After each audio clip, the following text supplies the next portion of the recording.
excited. He's here. It's Mr. Bradley Cooper, ladies and gentlemen.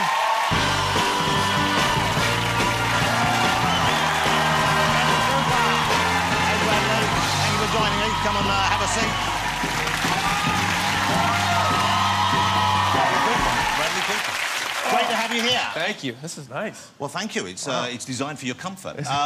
Well, this sounds a bit crazy to me. You just flew in to be with us from Las Vegas today. Yes, yeah. But we're going to Las Vegas. We were in Los Angeles yesterday working. Yeah, we just wrapped.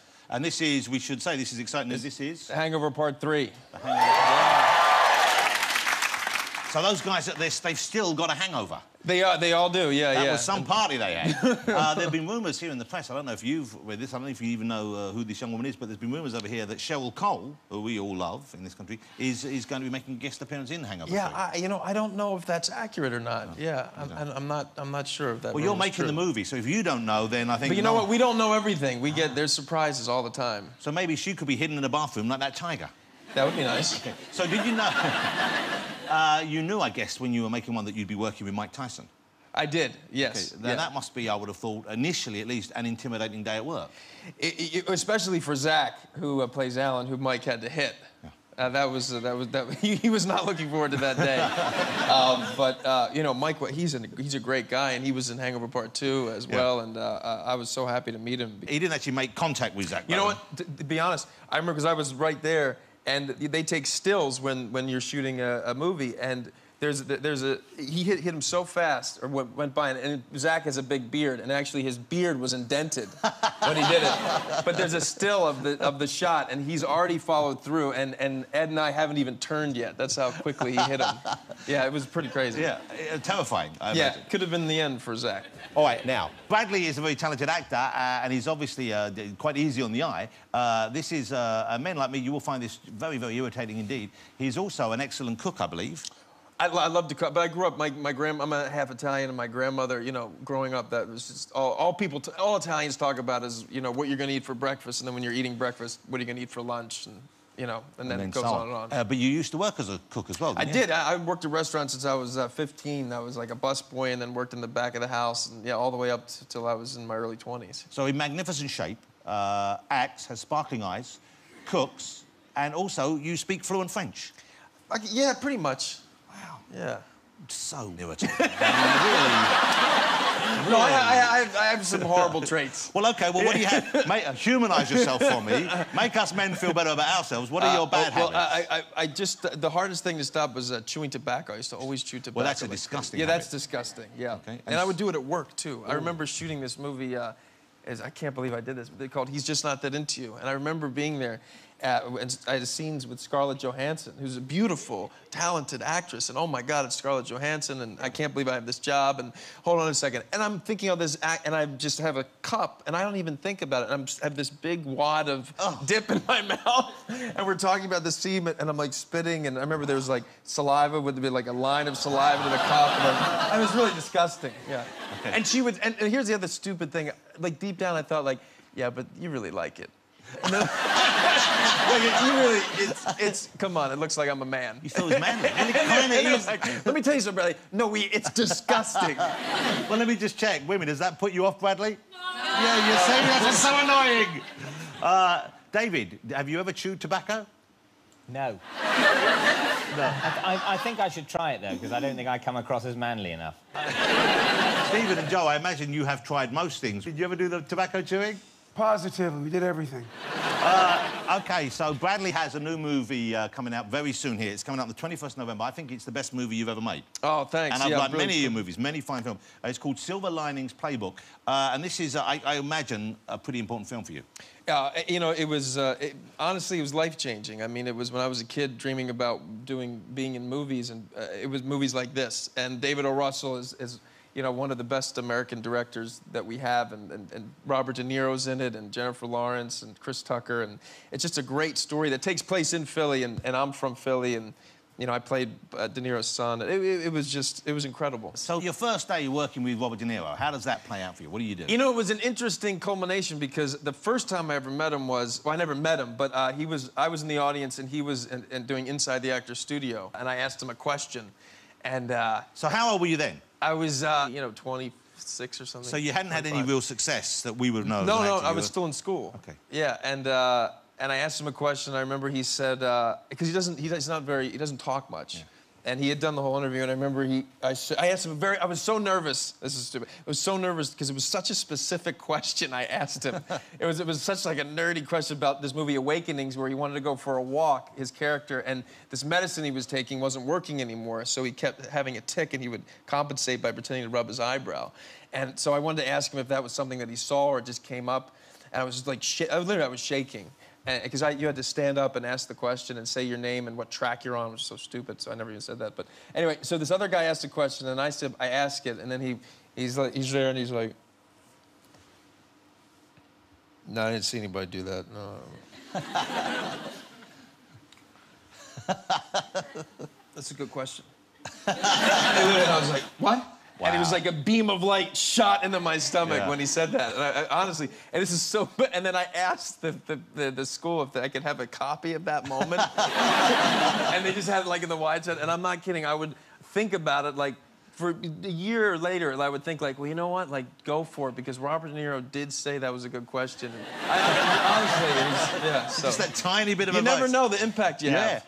So Jennifer Lawrence in this film, the two of you are great together. It's very funny, the scenes between you, and it kind of culminates in a big. There's an important thing. It builds up. I don't want to give too much away, but there's a very important dance sequence. Yes, yeah. At the end, and, that was, and it's not quite what you expect it to be, and it's funny as well as being kind of important. But presumably you guys had to work pretty hard at that. Yeah, I mean, anytime you want to become intimate and get to know somebody very fast, you put them in a situation where you're going to be vulnerable, and in the first second. And I never met Jennifer before, and I got that role very late, and so I drove from one set to another, and I showed up, and next thing you know, I'm in this small studio that was there was no air conditioning, and I have like dance clothes on, and then there's this beautiful woman who I hadn't seen Hunger Games or anything, and I didn't know her. I just spoke to her on the phone, who was so present, and next thing you know, I'm like, she has to put her hands under my sweaty armpits, and we're this close and having to learn to dance, but it actually worked out perfectly, because I think it really made us able to just lose everything and just be sort of present with each other. We have the trailer show. It was 21st of November. I loved it, and it really wasn't what I expected. I mean, I didn't know what I expected. Right. But it was funny, and it was sad, and it was exciting, and at the heart of it, there's a really lovely romance. Have a look at this. I don't know where I belong. Hey! Oh, what the hell? I just want us to be friends. So how did you lose your job? By having sex with everybody in the office. Everybody? I was very depressed after Tommy died. We don't have to talk about it. Thanks. How many were there? Don't let Tiffany get you in trouble. She's my friend. Why would you say that? There's this dance thing. I can only do it if I have a partner. Oh, I'm not gonna dance with you. So is this the girl you wrote about? You wrote about me? She's fine. She is my friend with an F. A capital F. She's fine. For friend. Let me tell you, you gotta pay attention to the signs. When life reaches out with a moment like this, it's a sin if you don't reach back. I'm telling you, it's a sin if you don't reach back. There we go. Silver Lining Playbook is the name. And, well, we saw just about everyone in there. Of course, with De Niro. And it's kind of quite a rough scene between the two of you. You have a kind of argy-bargy scene going on there. Yeah, I mean, I shouldn't tell the story. I'll try to tell the story. No, tell the whole story. You can't laugh at something and then keep it private. Anyway, next question. Yeah. We had to do this scene, and at this point, we've done 2 movies together, and I really love him to death and feel totally comfortable with him, and it was one of the reasons why I felt so secure initially, because I was like, oh, at least Bob's there, and we had to do this scene in the attic. A very emotional scene. I mean, like crazy. Like my character's flipping out, and we start hitting each other. But, my character sort of is very much like his father, and like those very light, those thin pajamas you wear? They're almost like a pimp outfit, when you go... Oh, like a satiny kind of... Yeah. So Dad had that on, and also I had that on. And then at one point, he's on top of me in the bed hitting me. Right? And I'm like this, and he's on top of me. And you got no action? No. But if I did, it would have been all over. But there's no underwear. There's just literally like a half a centimeter of silk in between his and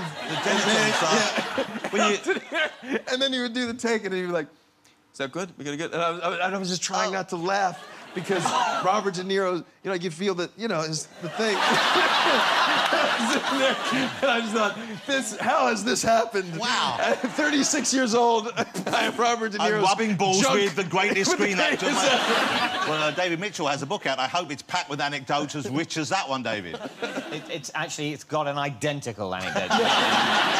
That's his move. That's De Niro's move.